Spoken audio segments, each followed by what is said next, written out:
Why did the room fall silent the moment the Marine shoved her against the wall? The building shook as another burst of gunfire chewed through the concrete. Dust rained from the ceiling in slow, choking waves. Somewhere below, someone screamed for a medic. The desert night pressed in from every broken window, alive with muzzle flashes and movement, alive with the certainty that this place was about to become a grave. Maya Blackwood felt the wall scrape her spine as Sergeant Donovan's hand released her vest. The impact stole the air from her lungs. She slid half an inch, caught herself, tasted grit and copper. The Marine didn't apologize. He didn't look back. He was already shouting orders, already bracing for the next wave. "Get out," he'd said. "Not run, not hide. Get out as if there were anywhere to go." She stayed exactly where she was. She learned long ago that when men decided you didn't belong, arguing only confirmed their belief. Silence, on the other hand, made them underestimate you, and underestimation was a kind of invisibility. Maya pressed her shoulders flatter to the wall and made herself small. Her press badge swayed against her chest, mocking her with its thin plastic promise of safety. Civilian, journalist, observer. That word echoed bitterly in her mind. Because she wasn't observing anything. She was calculating. She tracked the rhythm of enemy fire. Not random, never random. 3-second bursts from the east, longer suppressive fire from the northwest. Someone out there knew how to squeeze fear out of a building. Her fingers twitched, not with panic, with memory. Upstairs, the Navy SEAL sniper fired and swore, fired and cursed again. Even without seeing him, she could hear it in the sound of his breathing over the radio. A man used to controlling chaos who had just lost his grip. Pinned. The word landed heavy. A pinned sniper was worse than no sniper at all. It meant the enemy had learned, adapted, closed the distance in a way numbers alone couldn't explain. Maya closed her eyes for half a second. 13 years. 13 years since she'd last let herself think like this. Another explosion rocked the building. Someone shouted her name, not kindly, telling her to stay down, stay useless, stay out of the way. She stayed still. But her mind moved faster than the bullets. She saw the gaps the Marines couldn't see because fear narrowed vision. She saw the angles they weren't trained to think about because they trusted the sniper upstairs to handle them. And she saw something worse. A team moving with purpose in the distance, not rushing, setting up. RPG. Her heart skipped not from fear, but from recognition. This wasn't panic. This was pattern. She swallowed hard. Don't do this. The promise surfaced without warning, heavy as a gravestone. I won't ever do it again. Her father's voice followed immediately after, quieter, steadier. Then you're choosing something else. Her eyes opened. The RPG team had 30 seconds, maybe less. She glanced at the fallen Marine in the corner, too young, too still, and at the rifle still strapped across his back. The weapon lay untouched, as if waiting. Her hands began to shake. Not because she didn't know what to do. Because she knew exactly what would happen if she did it. What kind of person walks away from everything that made them extraordinary? The first time Maya Blackwood learned to control her breathing, she was 7 years old and standing barefoot in cold mountain dirt. Again, her father said, calm but unyielding. She exhaled too fast. The rifle wobbled. Again. By the time most kids were learning multiplication tables, Maya was learning how wind curled around ridgelines. She learned that patience wasn't passive. It was an active, deliberate state. She learned that stillness could be stronger than speed. Her father never praised her with words. Praise made things emotional. Emotion made hands shake. Instead, he nodded. That nod carried more weight than applause ever could. When her mother died, cancer hollowed the house into something echoing and fragile. Her father filled the silence with discipline, not cruelty, structure, purpose, a way to survive grief without being consumed by it. Shooting became their language. Every lesson carried something deeper than ballistics. It was about responsibility, about what it meant to hold power over life and death and choose restraint anyway. When he died, Maya didn't just lose her father. She lost the one person who understood who she really was. And so she buried that person. She smashed trophies, burned journals, sold rifles, locked away the last piece of him like it was radioactive. Journalism was safer. Distance was safer. Watching pain instead of shaping outcomes felt like penance. And it worked. Until it didn't. Now, pressed against a crumbling wall with men dying around her, Maya realized something she'd avoided for 13 years. She had never stopped being that girl on the mountain. She just refused to look at her hands. Why did the room change the second she touched the rifle? The moment Maya's fingers wrapped around the M110, the shaking stopped. Not gradually. Instantly. Muscle memory erased doubt like it had never existed. She moved without permission, without announcement, because hesitation would have killed her faster than any bullet. Someone shouted. Someone cursed. Someone tried to grab her shoulder and missed. She slid into position near the shattered window. Prone, stable, natural point of aim. The world narrowed. The RPG gunner filled her scope. Range, wind, lead. Her breath slowed on its own. The first shot broke clean. The silence afterward wasn't absence, it was shock. She didn't wait for it to settle. The second shot came faster. Then the third.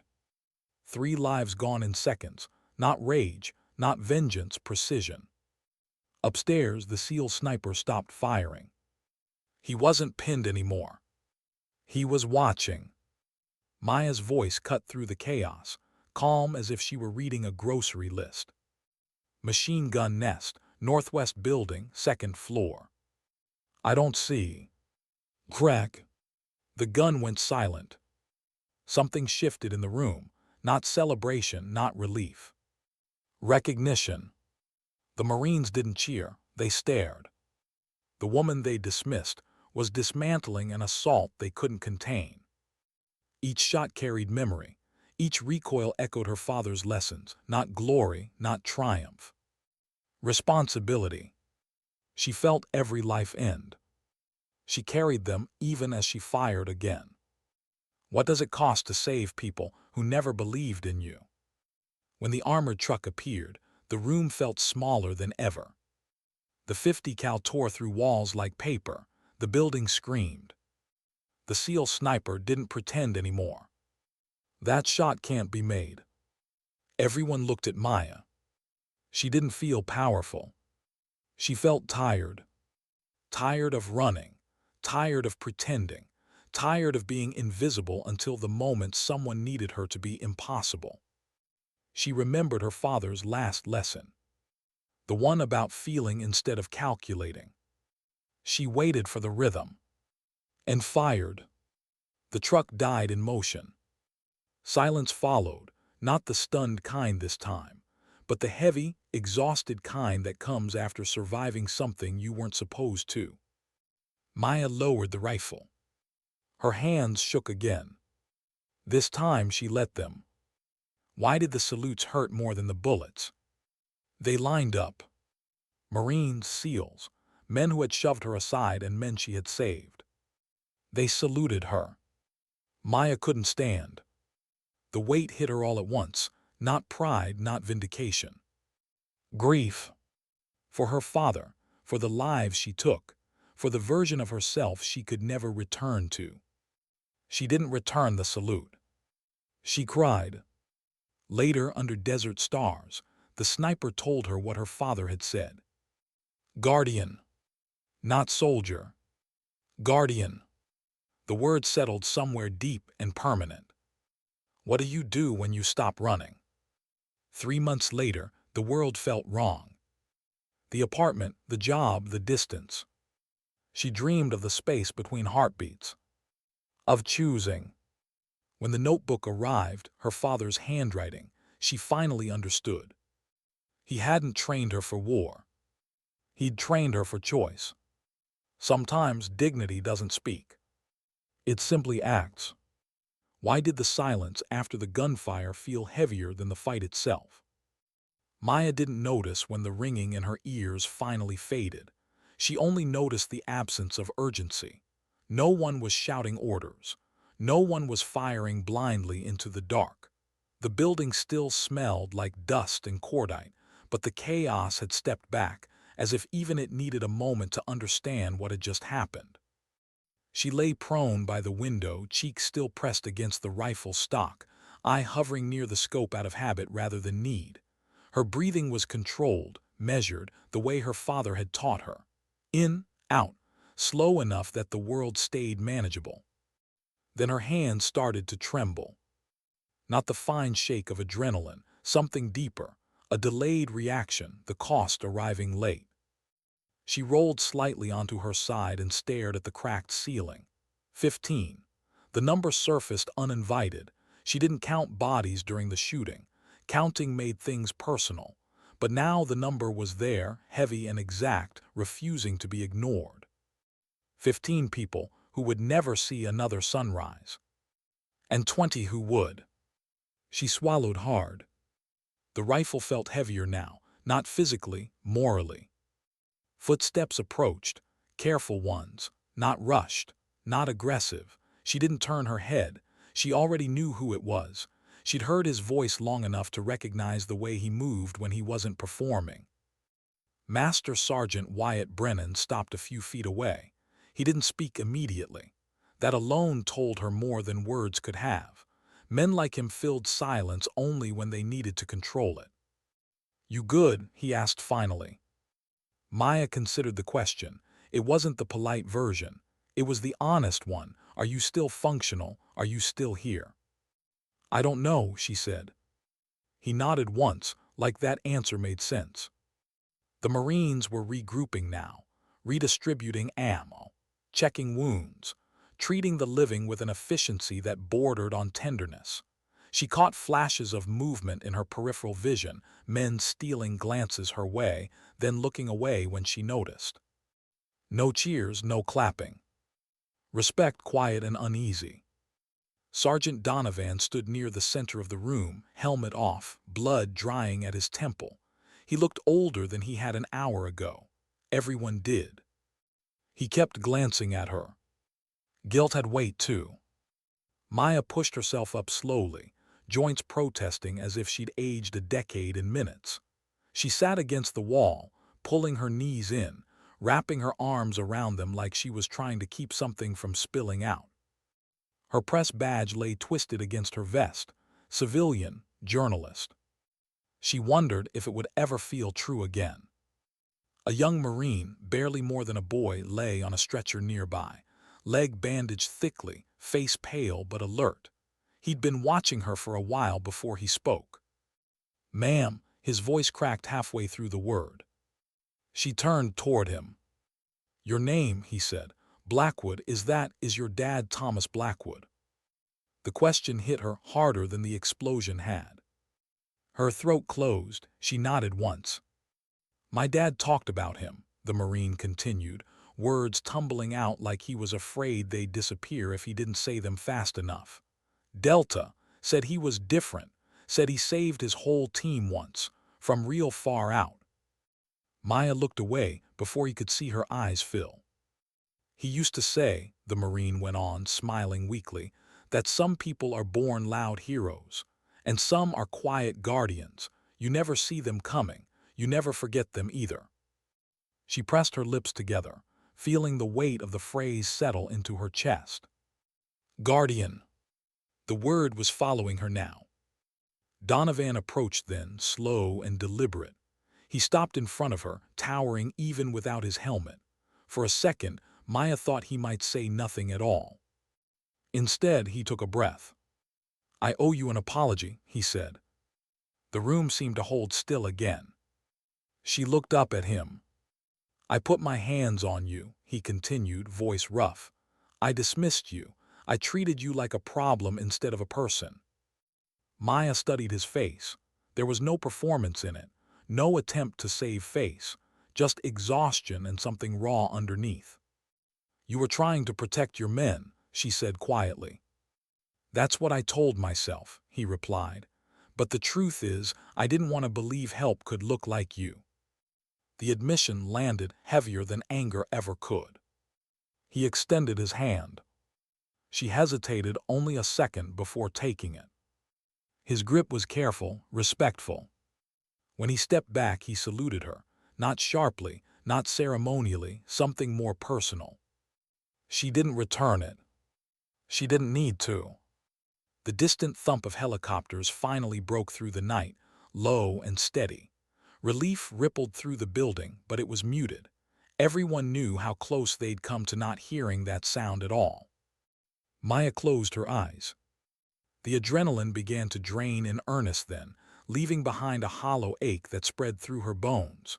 She felt cold despite the heat, felt small despite what she'd done. She had saved them, and something in her had shattered anyway. They loaded the wounded first. Stretchers carried past her, boots brushing debris, medics moving with practiced urgency. Someone pressed a canteen into her hands. She took a sip without tasting it. When the medevac helicopter lifted off, the downwash flattened the desert around them, scattering dust and memories alike.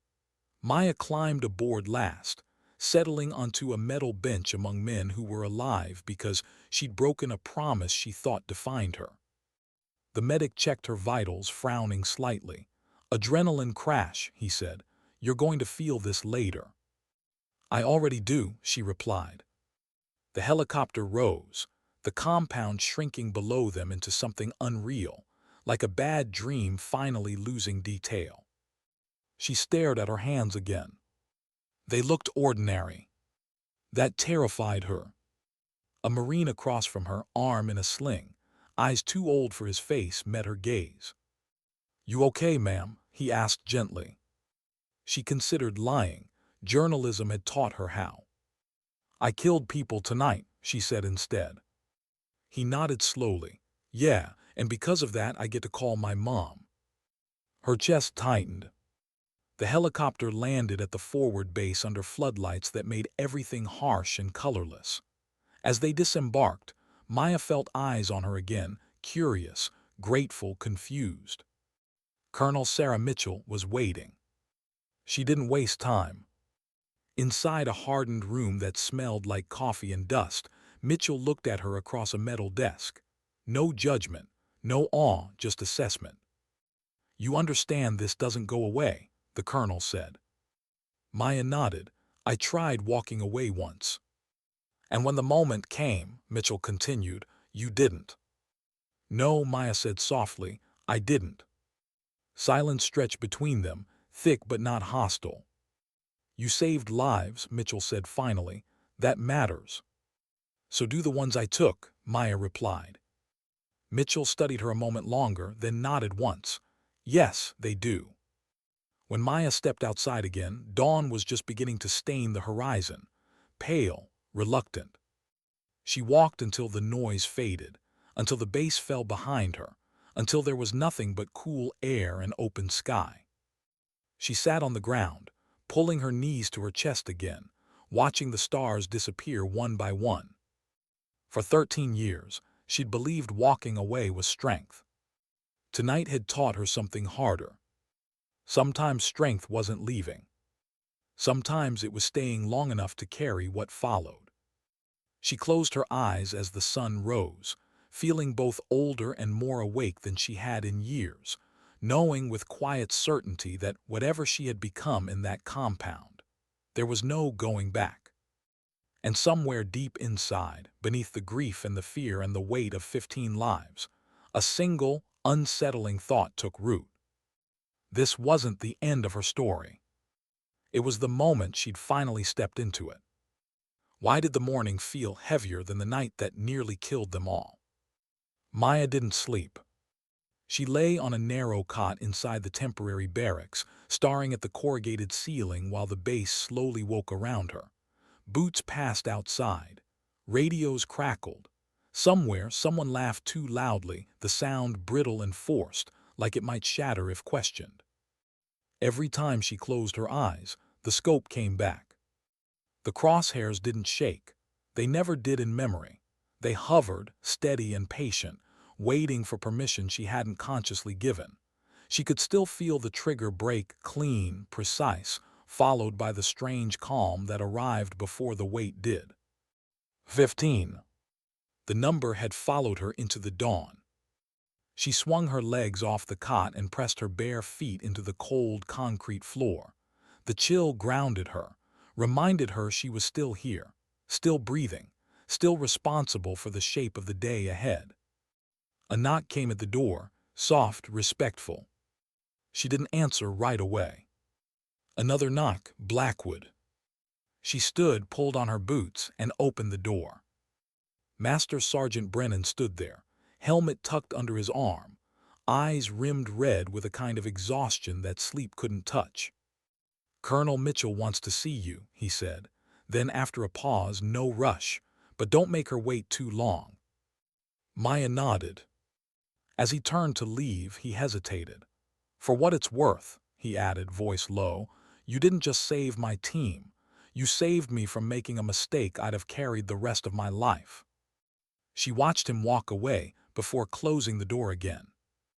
The mirror over the sink caught her reflection as she washed her face. Dirt streaked her cheekbones. A faint bruise bloomed along her jaw where she'd hit the wall. Her eyes looked older than she remembered. Not harder, deeper. Like they'd seen something and decided not to look away anymore. She barely recognized herself. Colonel Mitchell's office felt too clean for what had happened. Maps covered the walls. Screens hummed quietly. Coffee steamed on the desk, untouched. Mitchell didn't invite her to sit. "Do you know why I asked for you?" the colonel asked. Maya shook her head. "Because there are questions I need answered," Mitchell said, folding her arms. "And because there are questions I don't want answered by anyone else." She slid a thin file across the desk. Inside were photographs, old, grainy. A man standing on a ridgeline, rifle cradled like an extension of his body. Thomas Blackwood. Maya's breath caught despite herself. "Your father's name came up last night," Mitchell said. "More than once. Not just from the Marine you spoke to, from 2 retired operators watching the feed." Maya looked up sharply. "You were on drone footage," Mitchell continued. "Not clear enough for the public, clear enough for people who know what to look for." Maya closed the file. "I didn't come here for this," she said. "I was embedded as a journalist." Mitchell nodded. "That's what your paperwork says. It doesn't explain how you made 3 shots under fire that most trained snipers wouldn't attempt." Silence stretched. "I walked away," Maya said quietly. "That should count for something." "It does," Mitchell replied, "until it doesn't." She leaned forward slightly. "Tell me something. When you picked up that rifle, did it feel like a choice?" Maya hesitated. "No," she admitted. "It felt like remembering." Mitchell held her gaze. "That's what worries me." The colonel dismissed her with a nod, not an order. As Maya stepped back into the heat of the morning, the bass seemed louder, sharper. Eyes followed her again. Not openly, but enough that she felt the shift. She wasn't invisible anymore. And she wasn't sure she wanted to be seen. She spent the afternoon avoiding people, walking the perimeter, sitting in shade where she could watch without being watched. The desert stretched endlessly beyond the wire, indifferent and ancient. That was when she noticed the man watching her. He stood near the motor pool, leaning against a vehicle like he'd been there a while. No insignia she recognized, no weapon visible, calm in a way that didn't match the chaos of the base. When their eyes met, he didn't look away. He walked toward her instead. "You're harder to find than your file suggested," he said. She didn't respond. My name's Elias Mercer, he continued. Used to be Navy, still useful. I'm not interested, Maya said flatly. Good, he replied. Neither was your father, still didn't stop people from knocking. That got her attention. He handed her a folded piece of paper, coordinates, a time. What's this? She asked. A conversation, Mercer said, off the record, about why last night wasn't an accident. Her chest tightened. You're saying? I'm saying someone wanted that team pinned, he interrupted. Someone wanted to see who would break first. Maya's instincts flared, sharp and unwelcome. Why tell me? Because you weren't supposed to be there, Mercer said, and yet you were the variable no one accounted for. He stepped back, already done. Choice, he added over his shoulder, that's the part people always forget. That night Maya stood alone at the edge of the base, staring out at the dark. The desert felt different now, less empty, like it was listening. She thought about journalism, about objectivity, about the comfort of believing she was only a witness. Last night had torn that belief apart. She thought about her father's notebook, about guardians and silence and responsibility. And she thought about the way her hands hadn't shaken until it was over. She folded the paper with the coordinates and slipped it into her pocket. Not because she decided to go, but because not knowing felt worse. Sometimes the most dangerous moment isn't pulling the trigger. It's admitting that the part of you capable of it never really left. And as Maya turned back toward the lights of the base, one truth settled in her chest, heavy and unavoidable. The mission hadn't ended when the shooting stopped. It had only changed its shape. Why did the coordinates feel heavier than any weapon she had ever carried? Maya stood in the shadow of the perimeter fence long after the base had quieted into its restless version of sleep. Generators hummed. Distant voices faded in and out like half-remembered dreams. The desert beyond the wire stretched flat and endless, a dark canvas that refused to offer comfort. She unfolded the paper again. The numbers hadn't changed. She hadn't expected them to. What unsettled her was how natural it felt to memorize them. No effort, no repetition, just a glance and they were already there, locked into the same place her father's wind calls used to live. She hated that part of herself for waking up so easily. At 100, she signed out a vehicle without explanation. No one stopped her. No one questioned her authority.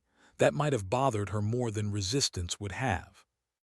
The engine growled low as she pulled away from the floodlights. The base shrank behind her, replaced by darkness and the soft crunch of tires over sand. Every mile felt like crossing a line she'd sworn never to approach again.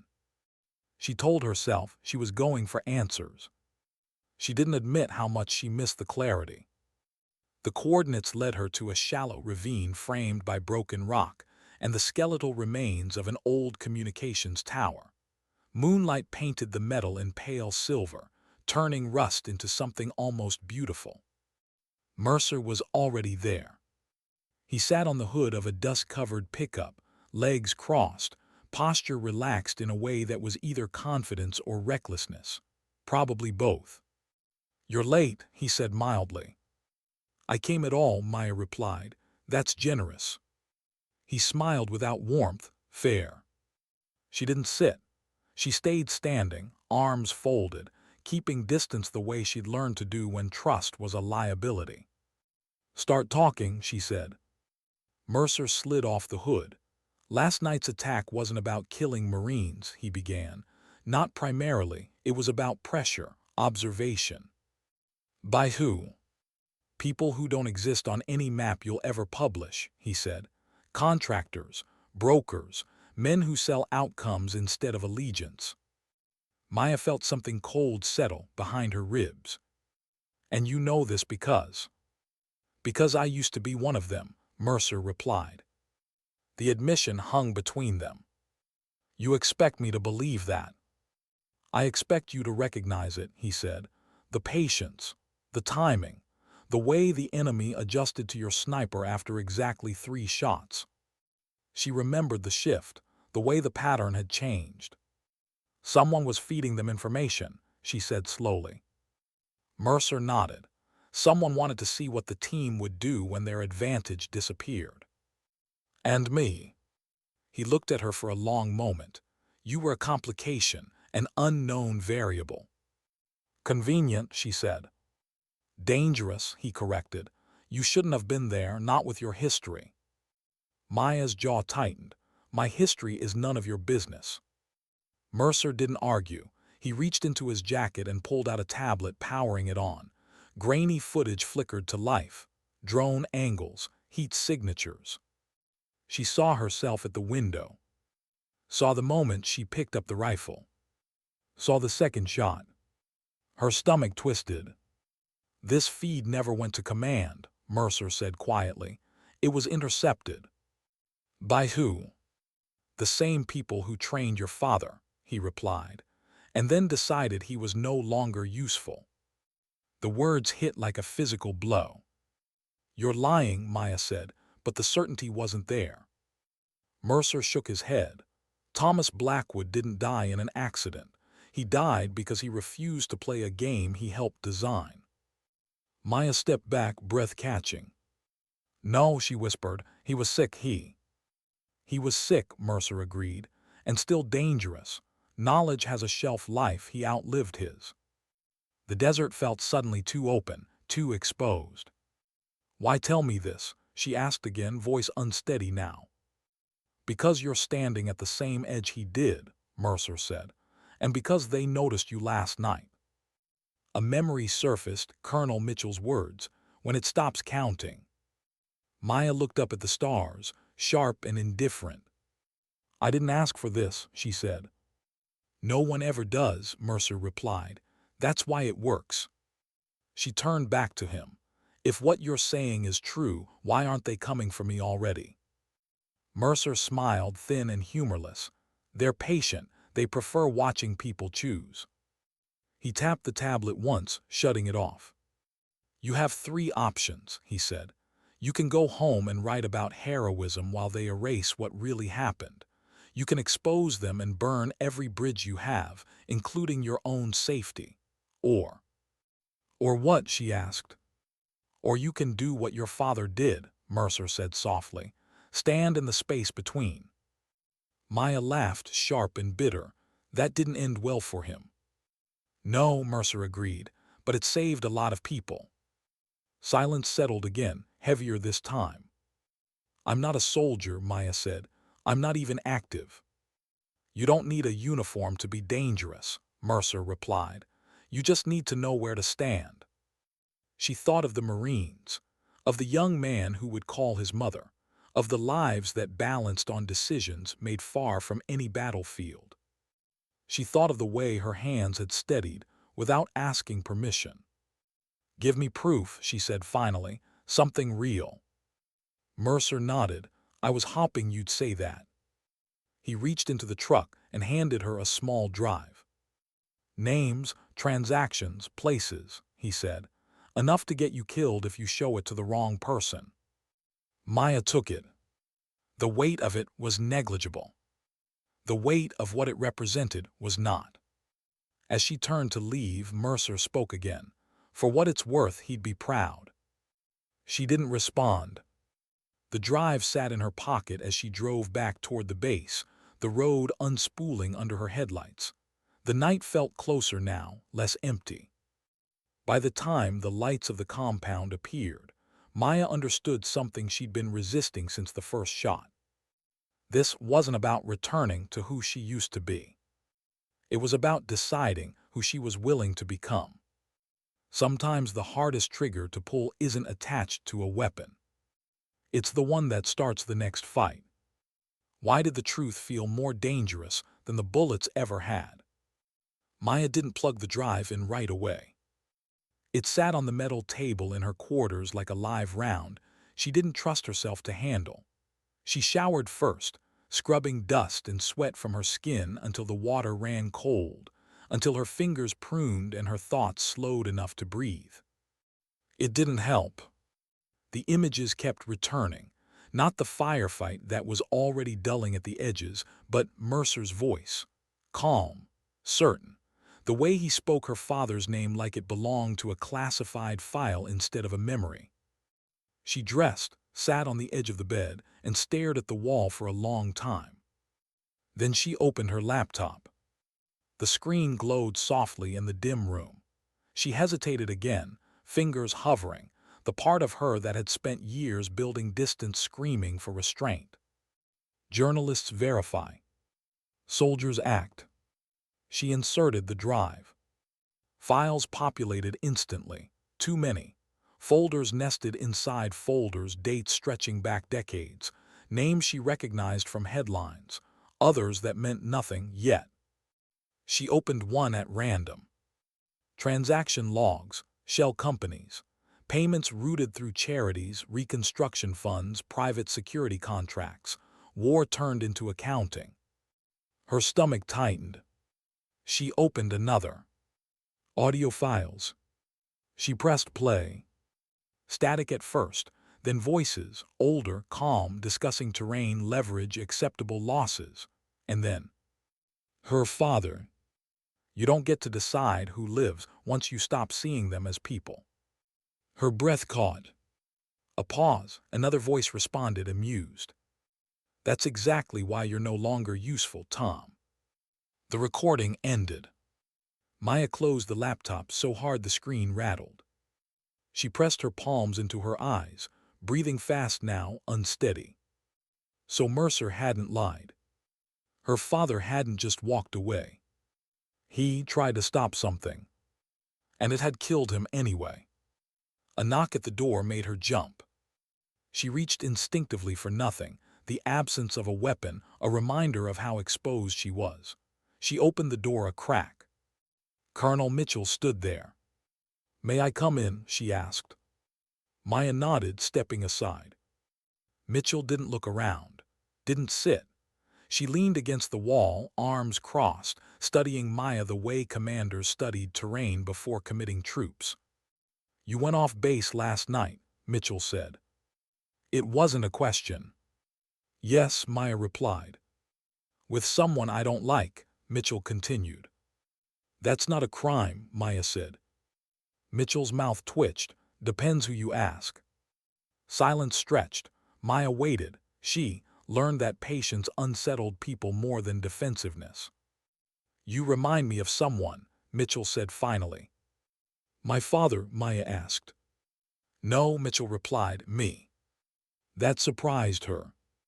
"I left once," Mitchell continued. "Thought distance would absolve me, it didn't." She pushed off the wall. "Whatever you're holding, you need to decide what you're going to do with it." Maya felt the weight of the drive in her pocket like it had grown heavier. "If I publish," Maya said slowly, "people die." "Yes," Mitchell said, "and if you don't, different people die later." Maya met her eyes. "You already know what's on it." "I know enough," Mitchell said, "not enough to stop it alone." "And you're asking me to what?" Maya asked. "Be bait." Mitchell didn't deny it. "Be visible." The word echoed. Visibility had saved lives in the compound. It could also end hers. "I didn't choose this," Maya said. Mitchell nodded. "No, but you're here now."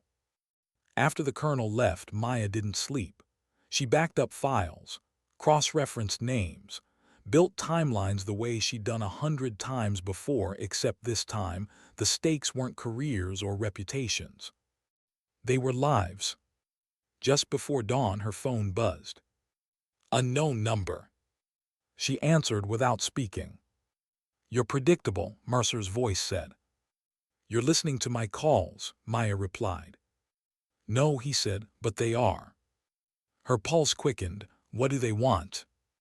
"To see what you'll do," Mercer replied. "You're more valuable undecided."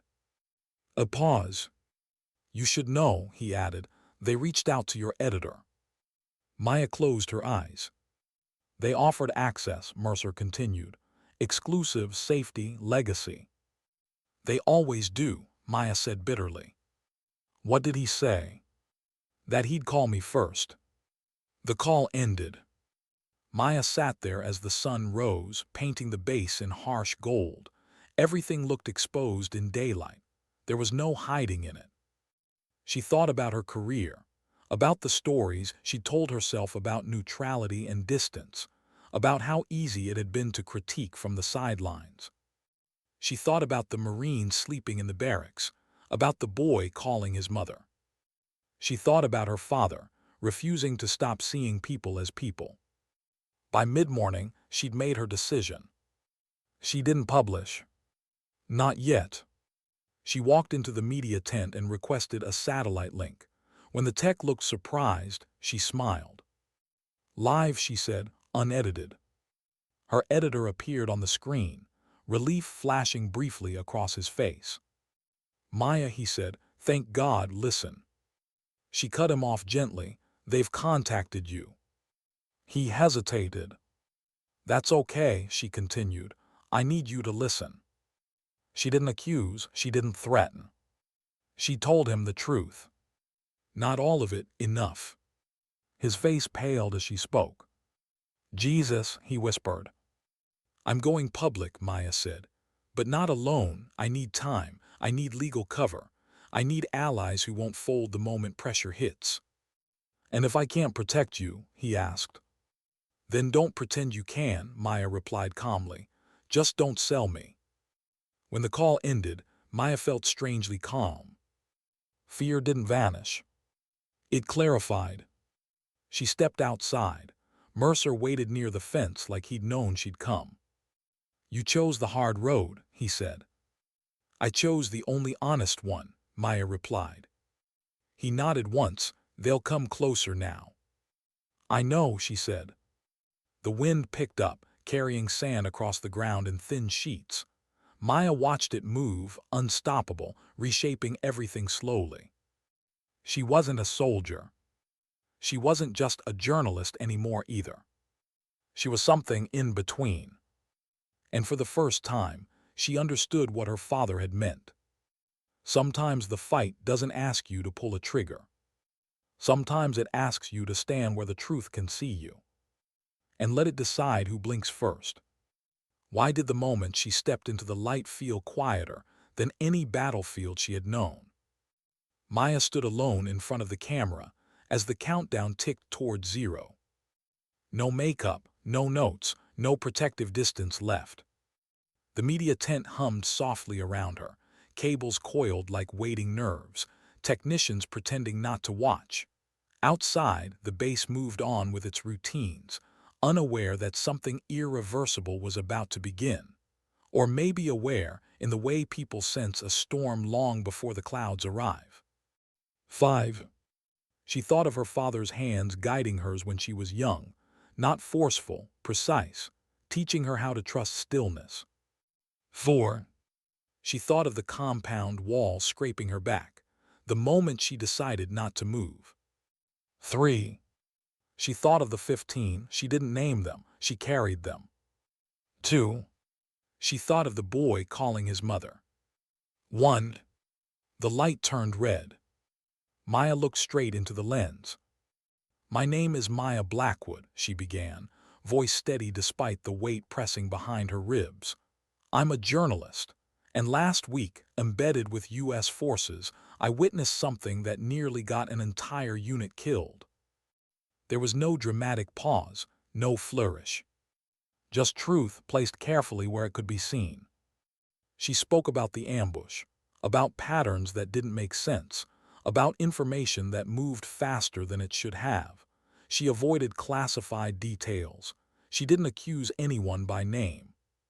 Yet, she spoke about private actors shaping outcomes from the shadows, about wars treated as markets, about decisions made far from the cost of their consequences. Her voice never rose. It didn't need to. I'm releasing documents, she continued, that show how conflicts are being influenced for profit, how lives are being positioned instead of protected. These documents will be verified independently and distributed globally. The words felt unreal as she said them. She felt very small. And I'm doing this, she concluded, because silence doesn't make you neutral. It only makes you useful to someone else. The feed cut. No applause, no cheers. Just a breath she hadn't realized she'd been holding. Within minutes, the bass shifted. Phones buzzed, voices dropped. People checked screens, then checked them again. The world outside moved fast, faster than bullets ever had. Mercer found her near the perimeter, leaning against the fence, staring out at the desert like it might offer guidance.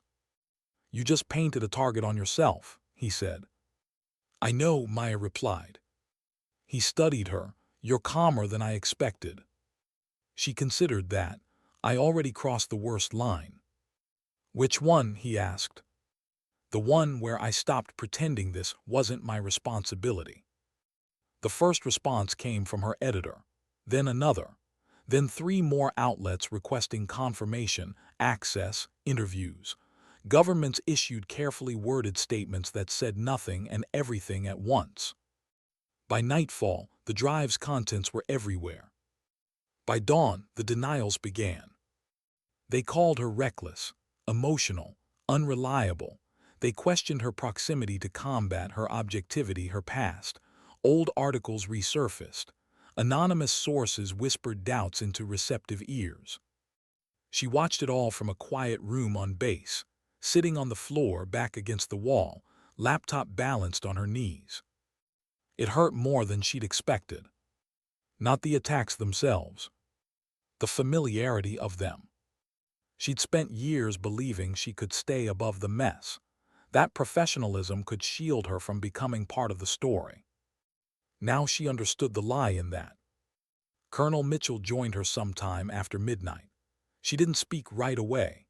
She handed Maya a mug of coffee and sat beside her, shoulder to shoulder, both of them staring at the same glowing screen. "They're going to try to isolate you," Mitchell said eventually. "Make you seem singular, unstable." Maya nodded. "They always do." "But they won't succeed," Mitchell added. "Not this time." Maya looked at her. "Why are you so sure?" Mitchell met her gaze. "Because you didn't stand alone. You stood where others already were, just unseen." As if summoned by the words, messages began to arrive. Whistleblowers, analysts, former contractors, people who had watched quietly for years, waiting for someone else to move first. The space between Maya's ribs loosened slightly. She wasn't alone anymore.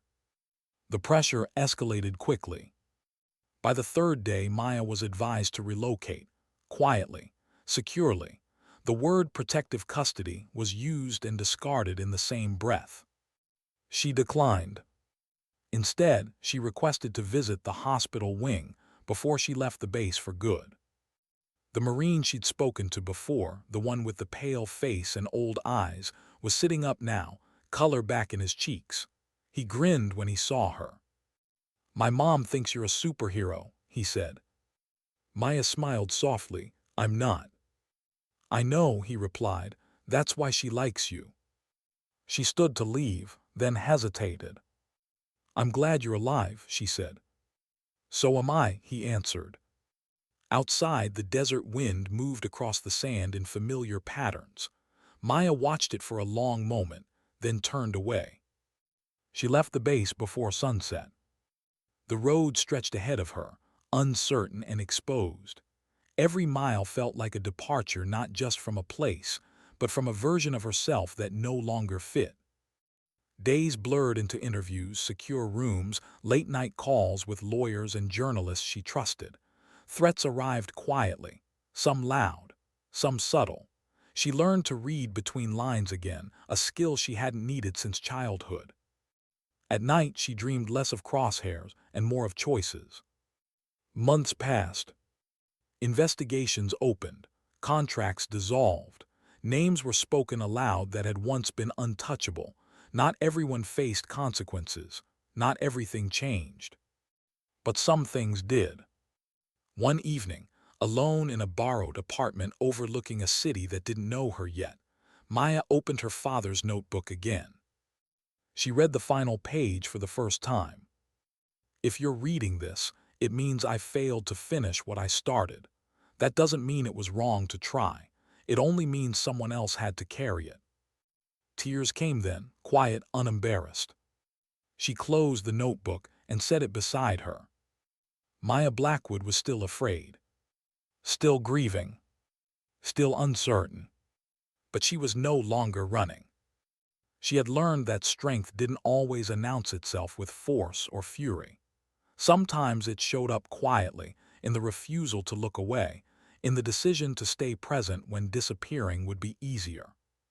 Sometimes dignity didn't shout. It didn't demand to be seen. Sometimes dignity simply acted. And the world eventually had to respond.